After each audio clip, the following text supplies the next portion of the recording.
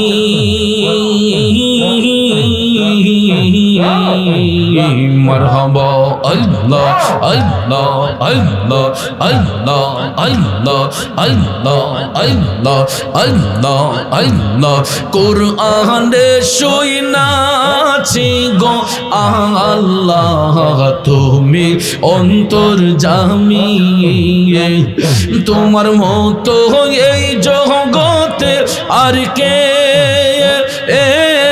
আছে দামি গো আল্লাহ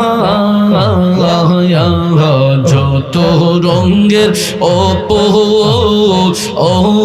রাধিয়া মে মাশাআল্লাহ আল্লাহ আল্লাহ আল্লাহ আল্লাহ আল্লাহ আল্লাহ আল্লাহ আল্লাহ যত রঙের রাধিয়া মে মারহাবা আল্লাহ আল্লাহ আল্লাহ আল্লাহ আল্লাহ আল্লাহ আল্লাহ আল্লাহ আল্লাহ আল্লাহ লা ইলাহা ইল্লাল্লাহু মুহাম্মাদুর রাসূলুল্লাহ সাল্লাল্লাহু আলাইহি ওয়াসাল্লাম। একটা জবানও বন্ধ রাখবেন না, চিৎকার মেরে বলি আল্লাহু আকবার। আর একটু মায়ার সুরে বলি ইয়া রাসূলুল্লাহ। বিসমিল্লাহির রহমানির রহিম।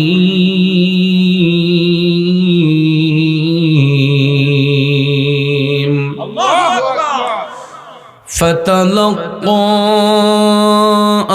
আদামু মির রাব্বিহি কালিমাতিন ফাতাবা আলাইহি ইন্নাহু হুয়াত তাওয়াবুর রহিম।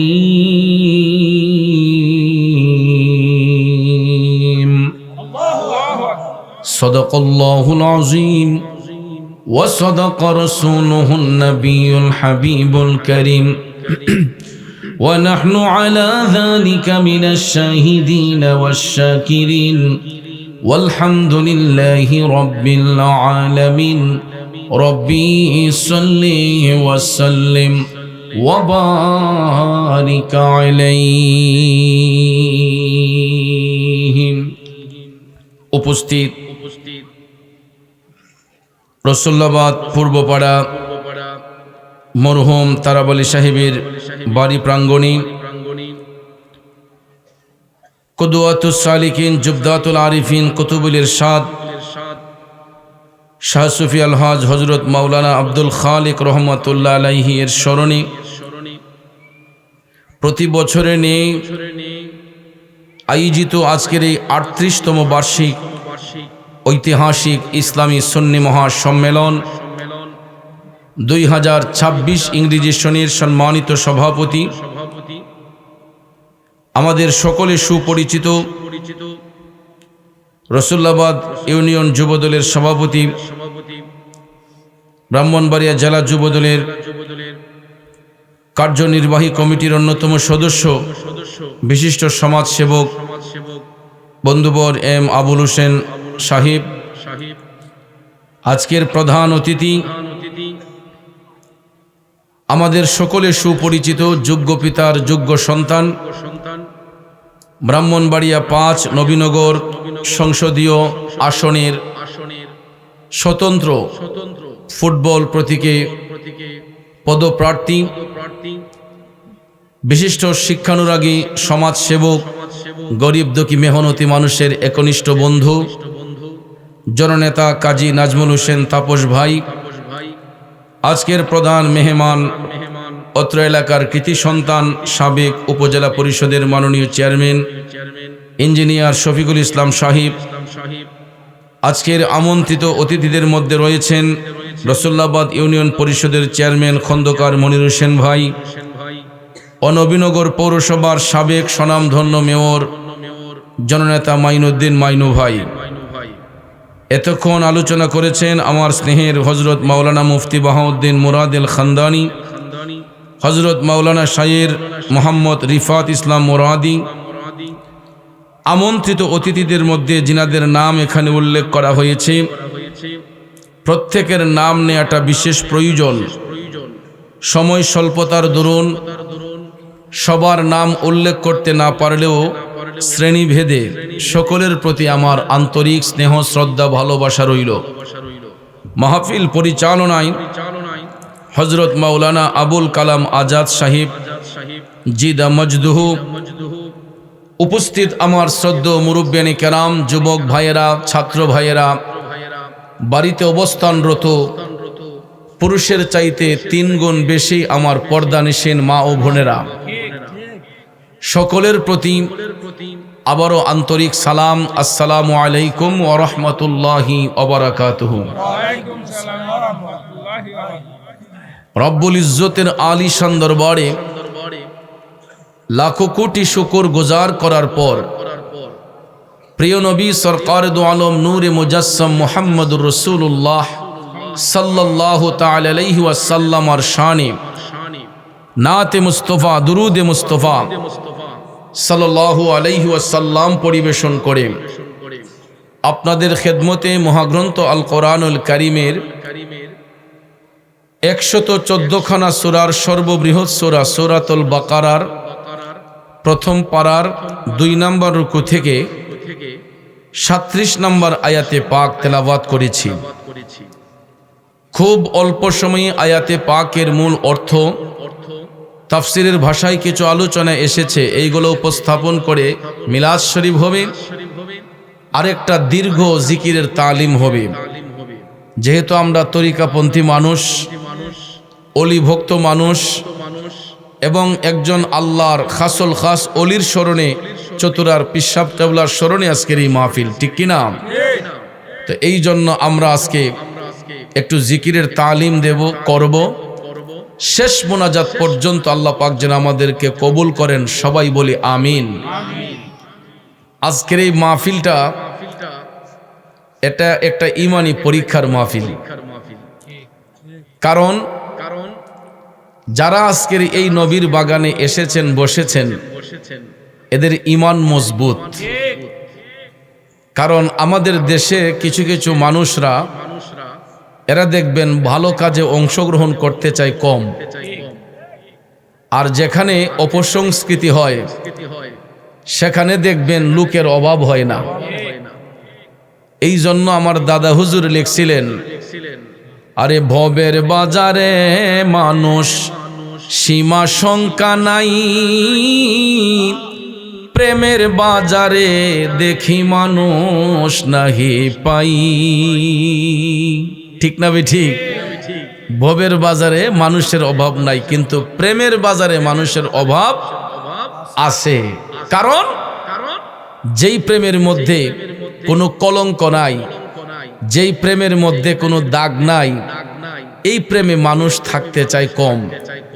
আর যেই প্রেমে কলঙ্ক আসে, যেই প্রেমের চরিত্রের মধ্যে দাগ লাগে, সেই প্রেমের মধ্যে দেখবেন মানুষের অভাব নাই। ঠিক না বে ঠিক?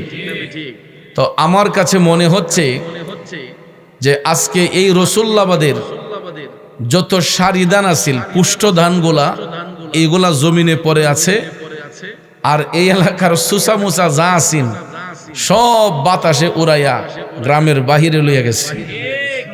ঠিক না বে ঠিক? তার মানে বোঝা গেল যে এখন যারা বসে আছেন এরাই হলো খাসল খাস নবীর প্রেমিক। কথা বলেন ঠিক কিনা? প্রিয় বাবাজি, এই পৃথিবীতে আল্লাহ তাআলা যত নবী রাসূল পাঠিয়েছেন, সমস্ত নবী রাসূল নির্দোষ, নিষ্কলঙ্ক। ঠিক কিনা বলেন? নবীদের আমলে কোনো গুনাহ আছে? কুল্লু নবিয়্যু মাসুমুন, সমস্ত নবীগণ মাসুম, নির্দোষ, নিষ্কলঙ্ক। তা সত্ত্বেও আমাদের মানব জাতির আদি পিতা, যিনি হচ্ছেন বাবা আদম সফিউল্লাহ, তিনি সমস্ত মানব জাতির আদি পিতা। আমাদের বাবা আদম আলাইহিস সালামও আল্লাহ পাকের দরবারে তিনি অনুতপ্ত হয়েছিলেন। তিনি ভুলের জন্য রব্বুল আলামিনের কাছে অ্যাপ্লিকেশন করেছিলেন। এখন বলবেন হুজুর মাত্র বললেন নবীগণ নির্দোষ, আবার বললেন যে আদম নবী ভুল করেছেন, এই ভুলের জন্য আল্লাহর কাছে তওবা করেছেন। এটা হলো আল্লাহু আলামু, একমাত্র আল্লাহ তাআলাই ভালো জানেন। তবে এই আয়াতে পাকের তাফসির করতে গিয়ে তাফসিরে রুহুল বয়ান প্রমাণ করেছে যে সমস্ত নবীগণ নির্দোষ নিষ্কলঙ্ক, এটা সত্য। একমাত্র রাহমাতাল লিল আলামিন নবীর হাকিকত প্রকাশ করার জন্যই আদম আলাইহিস সালাম তওবা করে ওনার সন্তানদেরকে শিক্ষা দিয়েছেন। জোরে কন্যা সুবহানাল্লাহ। বিসমিল্লাহির রহমানির রহিম। ফাতালাক্কা আদামু মির রাব্বিহি কালিমাতিন ফাতাবা আলাইহি। উচ্চস্বরে বলুন আল্লাহু আকবার। অতঃপর আদম আলাইহিস সালাম আপন প্রভুর পক্ষ হতে কিছু বাণী প্রাপ্ত হলেন। আল্লাহর পয়গম্বর হযরতে বাবা আদম আলাইহিস সালাম আল্লাহ পাকের পক্ষ হতে কিছু বাণী প্রাপ্ত হলেন। আর আল্লাহ রাব্বুল আলামিন আদম নবীর উপর ক্ষমা পরবশ হলেন। আল্লাহ তাআলা আদম নবীর উপর দয়াশীল হলেন। এই জন্য আল্লাহ বলেন ইন্নাহু হুয়াত তাওয়াবুর রহিম। নিশ্চয়ই নিশ্চয়ই তিনি ক্ষমাশীল এবং করুণাময়। আল্লাহ রাব্বুল আলামিন অত্যন্ত দয়াময় এবং করুণাময়। ঠিক কিনা বলেন? এই হলো আয়াতে পাকের সরল তরজমা। এই আয়াতে পাকের তাফসির করতে যাইয়া তাফসিরে রুহুল বয়ান প্রমাণ করেছে হযরতে বাবা আদম আলাইহিস সালাম আল্লাহ পাকের দরবারে একটি মাত্র ভুলের জন্য, এটা গন্ধমের ব্যাপার স্যাপার, এটা আমাদের মানবীয় জ্ঞান দ্বারা বোঝা বড় কঠিন। শুধু সংক্ষেপ করে বলে যাই বাজাম, একটা মাত্র ভুলের জন্য আল্লাহ রাব্বুল আলামিনের দরবারে তিনি 300 বছর কান্না করেছিলেন। কয় বছর? 300 বছর আদম আলাইহিস সালাম আসমানের দিকে মাথা উঠান নাই। তিনি জমিনের দিকে দৃষ্টি অবনত করে, জমিনের দিকে দৃষ্টিপাত করে তিনি 300 বছর আল্লাহর দরবারে কান্নাকাটি করেছেন। তাফসিরে রুহুল বয়ান প্রমাণ করেছে পৃথিবীর জমিনে 5 জন আল্লাহর বান্দা বান্দি সবচাইতে বেশি কেঁদেছিলেন, যাদের কান্নাটা আমার আল্লাহর কাছে পছন্দ হয়েছে। এবার বলুন এই 5 জনের নাম জানা দরকার আছে না নাই? বন্ধু, সর্বপ্রথম যিনি কেঁদেছিলেন উনি হচ্ছেন জগতের মা আম্মা জান খাতুনে জান্নাত মা ফাতেমাতুজ জাহরা রাদিয়াল্লাহু তাআলা আনহা। এই জন্য কেঁদেছিলেন যেই দিন আল্লাহর হাবিব সাল্লাল্লাহু আলাইহি ওয়াসাল্লামের ভেসাল মুবারক হয়েছে, ওফাত মুবারক হয়েছে। আমার নবীর বিরহ বেদনায় রাসূল যখন রওজা শরীফে আরামে গিয়েছেন, এই জিন্দা নবীর মহব্বতে আম্মা জান খাতুনে জান্নাত ফাতেমাতুজ জাহরা রাদিয়াল্লাহু তাআলা আনহা এমন ভাবে তিনি কান্না করেছিলেন, ওই কান্নাটা আমার আল্লাহর দরবারে কবুল হয়েছে। জোরে জোরে কন্না সুবহানাল্লাহ। 2 নম্বরে যিনি আল্লাহর দরবারে কান্না করেছিলেন উনি হচ্ছেন আল্লাহর পয়গম্বর হযরতে ইয়াহিয়া আলাইহিস সালাম। তিনি এই জন্য কেঁদেছিলেন, মহান আল্লাহ তাআলার ভয় অন্তরে জাগ্রত করে হযরতে ইয়াহিয়া আলাইহিস সালাম এমনভাবে তিনি কান্না করেছেন যেই কান্নাটা আমার আল্লাহর সহ্য করতে পারে নাই। ইয়াহিয়া আলাইহিস সালামের কান্নাটাকে আল্লাহ কবুল করেছেন। 3 নম্বরে যিনি আল্লাহর দরবারে কান্না করেছিলেন উনি হচ্ছেন আল্লাহর পয়গম্বর হযরতে দাউদ আলাইহিস সালাম। তিনিও আল্লাহ পাকের দরবারে তওবা করে আল্লাহর দরবারে কান্না করেছিলেন। বন্ধুরা আমার, বাবাজিরা, দাউদ নবী এমন ভাবে কান্না করেছিলেন ওনার চোখের নিচ দিয়া দাগ পড়ে গিয়েছিল, পানি এমন ভাবে ঝরেছিল, কাঁদতে কাঁদতে ওনার চোখের নিচ দিয়া নালা পড়ে গিয়েছিল। যেই রকম ভাবে ড্রেন দিয়া পানি যায় ওনার চোখের নিচ দিয়া পানির দাগ পড়ে গিয়েছিল, পানি এমনভাবে পড়েছিল তিনি আল্লাহর দরবারে এমনভাবে তওবা করেছেন, চোখের পানিটা দেখা আল্লাহ রাব্বুল আলামিন দাউদ নবীর তওবা কবুল করেছেন। 4 নম্বরে যিনি কেঁদেছিলেন কারবালার ময়দানে হযরতে ইমাম হুসাইন রাদিয়াল্লাহু তাআলা আনহুর শাহাদাত মুবারকের পরে পবিত্র আশুরার দিনে ইমাম হুসাইন যেই দিন শাহাদাত বরণ করেছিলেন, কারবালার ময়দানে দাঁড়াইয়া জিনার মাধ্যমে নবীর বংশ এখনো জারি আছে। ইমাম হুসাইন রাদিয়াল্লাহু তাআলা আনহুর কলিজার টুকরা সন্তান হযরতে ইমাম জাইনুল আবিদিন রাদিয়াল্লাহু তাআলা আনহু তিনি এমন ভাবে কান্না করেছিলেন যার কান্নায় আকাশ বাতাস কেঁদেছিল, যার কান্নায় আকাশ বাতাস মুখরিত হয়েছিল। হযরতে জাইনুল আবেদিন রাদিয়াল্লাহু তাআলা আনহুর কান্নাটা আমার আল্লাহর কাছে পছন্দ হয়েছে। 5 নম্বরে যার কান্নাটা আল্লাহর কাছে পছন্দ হয়েছে উনি হচ্ছেন আমাদের পিতা, গোটা মানব জাতির আদি পিতা হযরতে বাবা আদম আলাইহিস সালাম।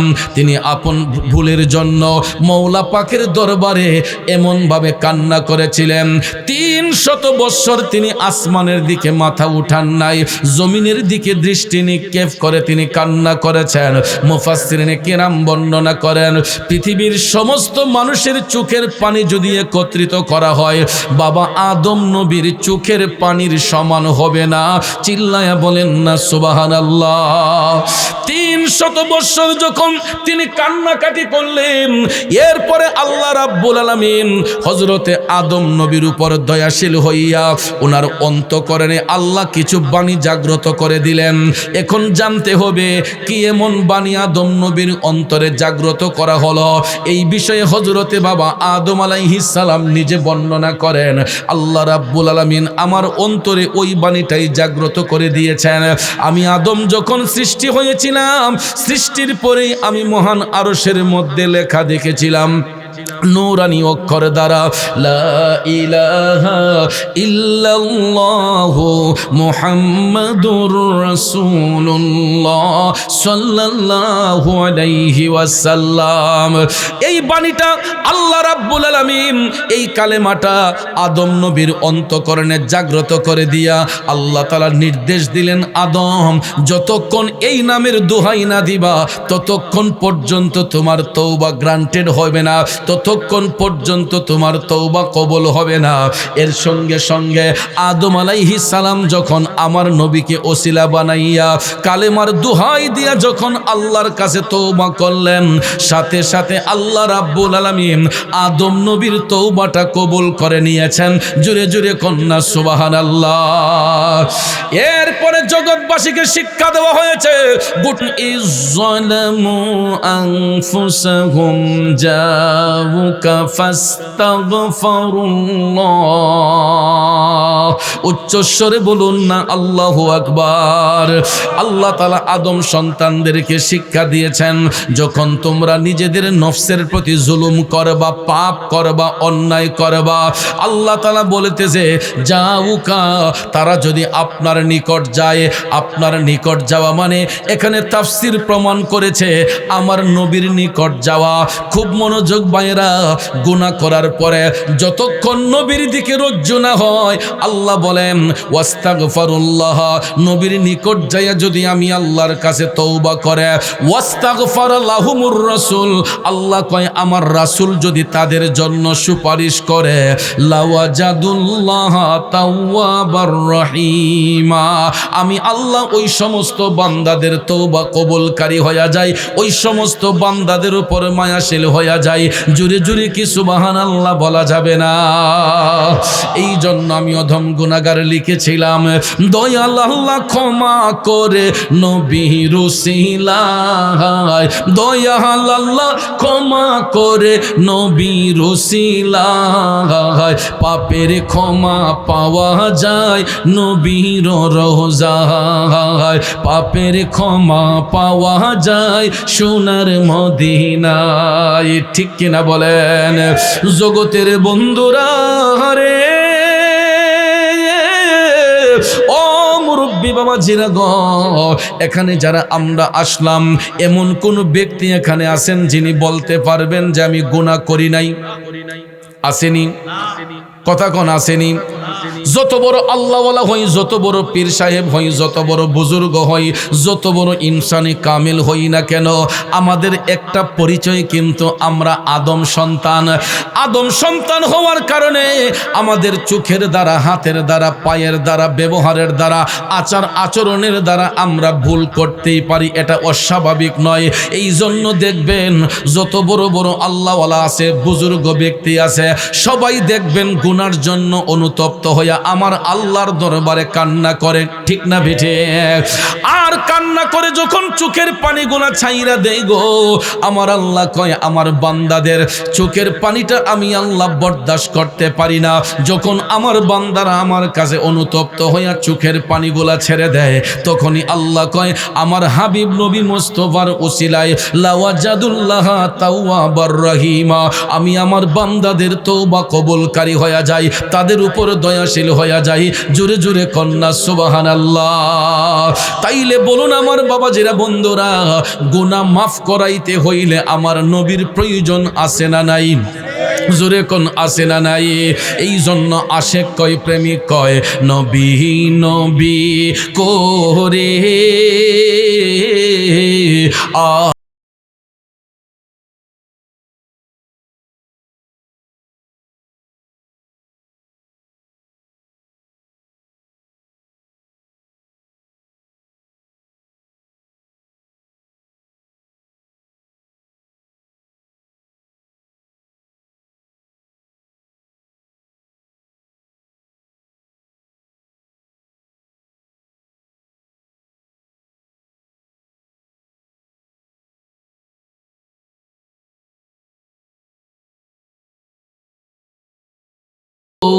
নবী নবী করে আর কত কাল আমি কাঁদব। খারাপ লাগতেছে বাবাজিরা, তাইলে জবানটা ছেড়ে আমার সাথে বলার চেষ্টা করুন, আপন নয়নে কবে জানি, আপন নয়নে কবে জানি নূর নবীকে আমি দেখব। নবী নবী করে আর কত কাল আমি কাঁদব। নবী নবী রে আর কত কাল আমি কাঁদব। বন্ধু বলুন, আমরা রসুল দেখতে চাই কি চাই না? রসুল্লাহবাদের প্রেমিকেরা, ও নবীর প্রেমিকেরা, নবী দেখতে যদি চান, আমার নবী শুধু বিল্ডিং করে আইসা দেখা দেয় না, আমার নবী 5 তলা 10 তলাতে আইসা দেখা দেয় না। অন্তরটা যদি পরিষ্কার হয় গো, আমার নবী ভাঙ্গা ঘরেরও মেহমান হইয়া যাইতে পারে। কথা বলেন ঠিক কিনা? তাইলে বাজান, যদি রসুল দেখতে চান, আমার নবী শিখাইয়া দিছে কেমনে নবী দেখা যায়। আমার নবী নিজেই বলেছে, আমারে তোমরা সব সময় পাইবা কিসের মাধ্যমে? রসুল বলেছেন, যদি তোমরা আল্লাহর ধ্যানে মগ্ন হইয়া যাও, যদি তোমরা আল্লাহর ইবাদতে মশগুল হইয়া যাও, আমি নবী দেখা তোমাদের জন্য একবারে সহজ হইয়া যাবে। এই জন্য রসুল শিক্ষা দিয়েছেন, এশারের নামাজের পরে, এশারের নামাজের পরে তাহাজ্জুদের আগে, এশারের নামাজের পরে তাহাজ্জুদ পড়ার আগে যদি কোনো ব্যক্তি 2 রাকাত নফল নামাজ পড়ে, কয় রাকাত? 2 রাকাত নফল নামাজ পড়ে। প্রথম রাকাতে সূরা ফাতিহার সহিত 11 বার আয়াতুল কুরসি, কয়বার? 11 বার আয়াতুল কুরসি। দ্বিতীয় রাকাতে সূরা ফাতিহার সাথে 11 বার সূরা ইখলাস। সুবহানাল্লাহ কইতেন না? এই 2টা সূরার মর্যাদা আছে না নাই? আয়াতুল কুরসি পাঠ করবেন 11 বার। দ্বিতীয় রাকাতে সূরা ফাতিহার সাথে সূরা ইখলাস পড়বেন 11 বার। এইভাবে 2 রাকাত নামাজ আদায় করিয়া ঘুমাইবার দোয়া আল্লাহুম্মা বিইসমিকা আমুতু ওয়া আহইয়া, এই দোয়াটা পাঠ করে আর ডান কোরেটে যদি মুসল্লি ঘুমায়া যায়, আমার নবী ভাঙ্গা গড়ে তার মেহমান হইয়া হাজির হইয়া যাইব।